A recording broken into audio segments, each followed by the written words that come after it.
Dostlar, deməli İvanovkadayam, İsmayılıda. Sizə deyərdim ki, indiyə kimi gördüyüm ən yaxşı qaçış yolları məhz İvanovkadadır. Yollar o qədər səliqəli, o qədər düz və az meyillidir. Yəni siz qaçarkən qəflətən meyilliyi artmır, tədricən artır. Məsələn, biz bu yaxınlarda Qusar marafonunda olduq. Bir növ ona oxşuyur, amma bir dənə küçələrin səliqəsinə baxın. Yəni flat zerodur. Yəni çox yaxşıdır qaçmaq üçün. Həm təbiət, həm sakitlik və eyni zamanda sadə təbiət. Hər hansı bir belə deyim, süni toxunuşluq yoxdur və bu istərsəməz qaçarkən sizə nə lazımdır? Bir, ətrafın ya adam çox olmalıdır, sizə dəstək olmalıdır, support, ya da o belə sükut olmalıdır, sakitlik. İki, təbiət.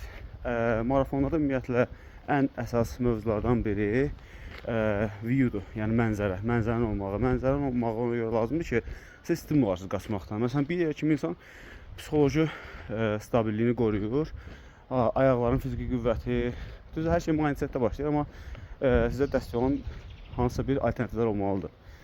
Burada yollar, təbiət və ümumilikdə mühitin sadəliyi möhtəşəmdir.